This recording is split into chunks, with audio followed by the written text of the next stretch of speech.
Peu de nutriments sont aussi importants que les protéines. Les protéines sont les éléments constructeurs de vos muscles, de votre peau, des enzymes et des hormones, et elles jouent un rôle essentiel dans tous les tissus corporels. La plupart des aliments contiennent un peu de protéines. Cependant, tous les aliments qui contiennent ne sont pas égaux. Jusqu'à il y a quelque temps, avoir une vraie carence en protéines était rare dans les pays développés. Cependant, avec la désinformation autour de ces macronutriments, combinée avec des propagandes trompeuses autour des aliments d'origine animale, de plus en plus de personnes consomment moins de protéines de ce qu'ils ont besoin pour être en bonne santé. La carence, comme vous devez vous douter, entraîne beaucoup de problèmes dans votre corps. Cependant, même un faible apport en protéines peut également être préoccupant, car il peut provoquer des changements subtils dans votre corps au fil du temps. Donc, dans cette vidéo, je partagerai avec vous 8 symptômes d'un faible apport en protéines ou d'une carence en protéines pour que vous puissiez être vigilant. Si vous voulez en apprendre davantage sur ce sujet, alors je vous invite à me laisser un pouce en l'air car cela me motive énormément et commençons tout de suite.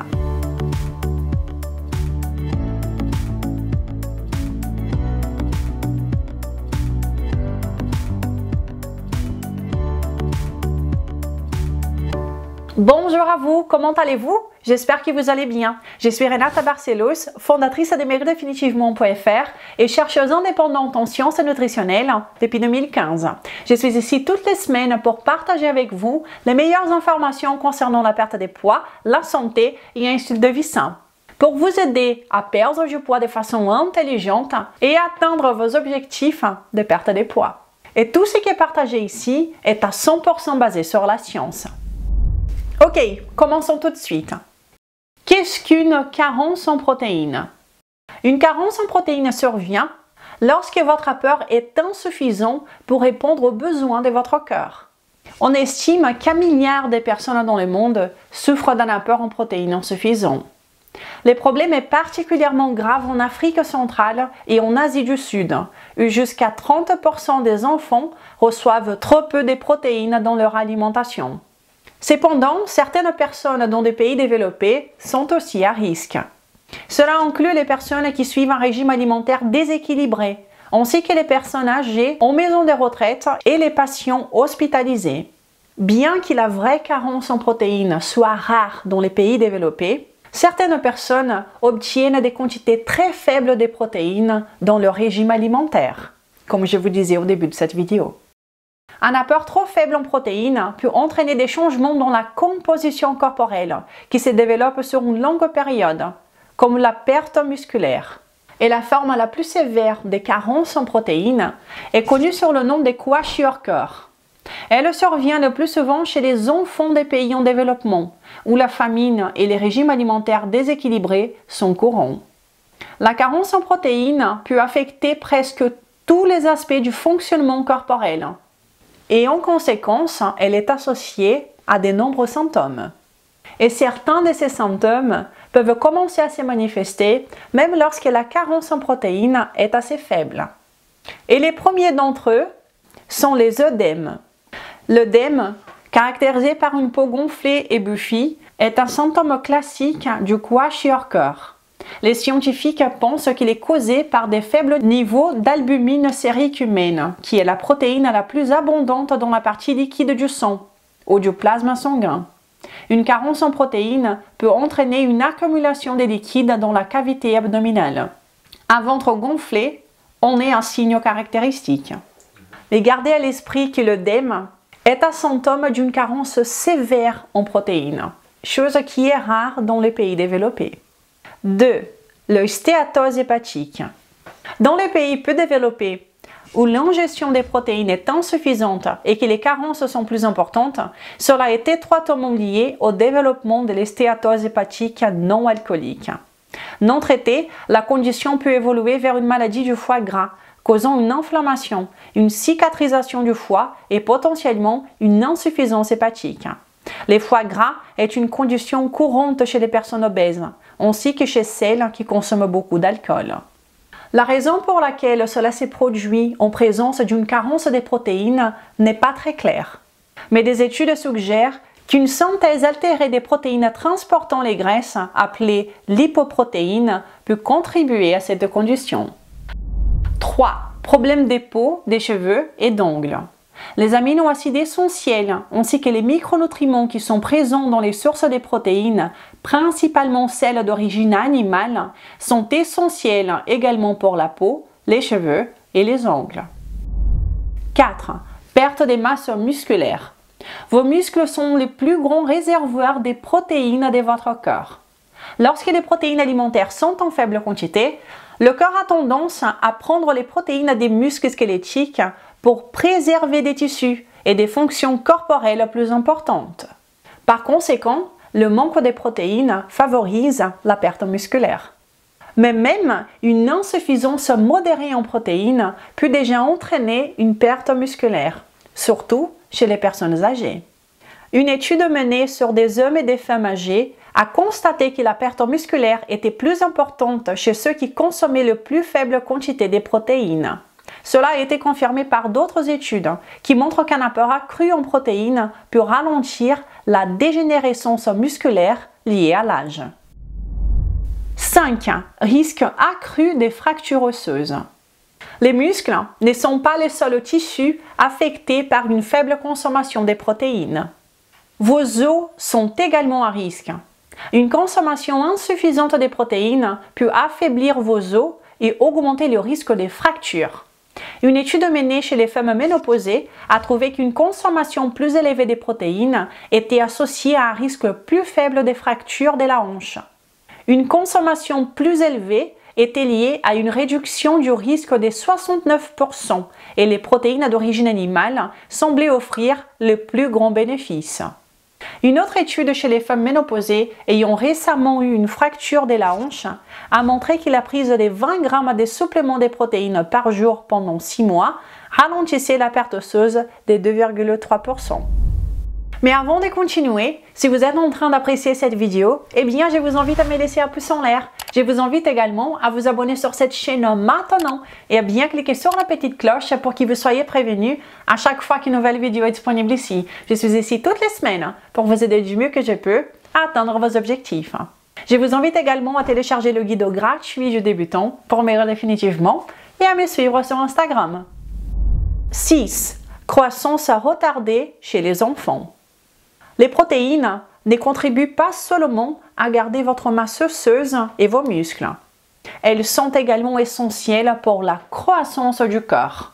Ainsi, une carence en insuffisance est particulièrement nocive pour les enfants, dont le corps en croissance nécessite un apport régulier. En fait, le retard de croissance est le signe numéro 1 des malnutritions. En 2013, on estimait à 161 millions le nombre d'enfants souffrant de retard de croissance. Des études observationnelles montrent une forte association entre une faible consommation de protéines et une croissance altérée. Et cet essai clinique randomisé montre que la capacité cognitive est aussi impactée négativement lorsque la consommation de protéines est faible pendant l'enfance. Et en parlant de cela, j'ai une vidéo entière où je parle de ces preuves scientifiques sur ce qui concerne l'alimentation de nos enfants et l'importance des protéines d'origine animale pour nos petits. Je vais laisser le lien pour que vous puissiez la regarder juste ici dans la description. 7. Sévérité accrue des infections. Un déficit en protéines peut également affecter négativement votre système immunitaire. Une fonction immunitaire altérée peut augmenter le risque ou la sévérité des infections, un symptôme courant d'une carence sévère en protéines. Même une faible consommation de protéines peut nuire à la fonction immunitaire. Cette étude chez les femmes plus âgées a montré que suivre un régime pauvre en protéines pendant 9 semaines réduisait significativement leur réponse immunitaire. 8. Augmentation de l'appétit et de l'apport calorique. Bien que la perte de l'appétit soit l'un des symptômes d'une carence sévère en protéines, les contraires semblent être vrais pour les formes plus légères des carences. Lorsque votre apport en protéines est insuffisant, votre corps essaye de restaurer votre statut protéique en augmentant votre appétit, vous encourageant à trouver quelque chose à manger. Cependant, un déficit en protéines ne stimule pas aveuglément l'envie de manger, du moins pas pour tout le monde. Il peut sélectivement augmenter l'appétit des personnes pour des aliments plus riches en énergie, qui ont tendance à contenir des protéines. Bien que cela puisse être utile lors d'une pénurie alimentaire, le problème est que la société moderne offre un accès illimité à des aliments transformés et riches en énergie, riches en calories. Et bien évidemment que ces aliments transformés et riches en énergie contiennent des protéines, mais un tout petit peu. La quantité de protéines dans ces aliments est souvent considérablement faible par rapport au nombre de calories qu'ils fournissent. Par conséquent, une faible consommation de protéines de haute qualité favorise la prise de poids et l'obésité. Une idée connue sous le nom d'hypothèse du levier protéique. Toutes les études ne soutiennent pas cette hypothèse, mais il n'y a pas de doute que les protéines sont clairement plus rassasiantes que les glucides et les lipides. C'est en partie pour cette raison qu'une augmentation de l'apport en protéines peut réduire l'apport calorique global et favoriser la perte de poids et par conséquent éviter l'obésité. Si vous avez tout le temps faim, si vous avez des vraies difficultés à contrôler votre appétit, essayez de consommer plus de protéines de haute qualité et vous verrez que vous allez vous sentir beaucoup plus rassasié à chaque repas. Les protéines se trouvent partout dans notre corps. Vos muscles, votre peau, vos cheveux, vos os et votre sang sont en grande partie composés de protéines. Pour cette raison, la carence en protéines a un large éventail de symptômes. Une carence sévère en protéines peut provoquer des gonflements, une stéatose hépatique, une dégénérescence de la peau, augmenter la sévérité des infections et retarder la croissance chez les enfants. Et comme je vous disais tout à l'heure, bien qu'une carence sévère soit rare dans les pays développés, un faible apport peut déjà entraîner à une perte musculaire et augmenter le risque des fractures osseuses. Et nous voyons également qu'une consommation insuffisante de protéines, cela favorise la prise de poids et l'obésité. Pour une santé optimale, assurez-vous de consommer des protéines de haute qualité à chaque repas. Et votre corps vous remerciera en vous donnant énormément d'énergie et en vous faisant perdre du poids sans jamais vous affamer, sans contrôler vos calories ni vos quantités. Et quand vous faites cela, quand vous appliquez dans la pratique une alimentation forte avec une consommation suffisante de protéines, vous voyez des résultats incroyables, comme celui qui nous a été laissé cette semaine et qui nous a dit « Petit miracle, depuis janvier dernier, moins 12 kilos ». Un grand bravo à toi, et ce n'est pas un miracle, c'est simplement les merveilles que notre corps peut faire lorsque nous lui donnons ce dont il a besoin. Félicitations! Si vous voulez mon aide pour perdre du poids, alors je vous invite à consommer tous ces contenus que je produis pour vous ici depuis 2015. Tous les jours, je reçois des dizaines et des dizaines de commentaires sur cette chaîne, des personnes qui, comme vous, ont commencé à mettre ces conseils en pratique et qui ont eu des résultats incroyables. Cependant, si vous ressentez le besoin d'être plus épaulé, je vous invite donc à venir connaître mon programme de perte de poids optimisé pour la perte de poids qui s'appelle Code Maigrir Définitivement. Et si vous pensez qu'il peut vous convenir, alors j'aurai l'honneur de vous accueillir parmi nous dans les groupes privés pour les participants. Un endroit privilégié, rempli de personnes bienveillantes, où vous trouverez de la motivation, des idées de repas, des recettes et des vidéos live en direct avec moi tous les mois.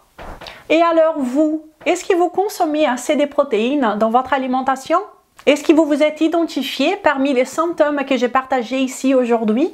Je suis tout simplement impressionnée du nombre de commentaires et des messages que je reçois de votre part pour me dire que lorsque vous avez commencé à consommer un peu plus de protéines, votre vie a littéralement changé. Merci pour vos commentaires, pour votre soutien continu. Cela me touche énormément et je vous remercie. Si vous pensez que cette vidéo vous a été utile, alors je vous invite à me laisser un pouce en l'air, à me laisser un commentaire, à partager la vidéo amplement, car toutes ces actions m'aident énormément avec ces projets que j'ai fait ici toutes les semaines depuis 2015. Je vous embrasse fort et je vous souhaite une belle journée. Ciao!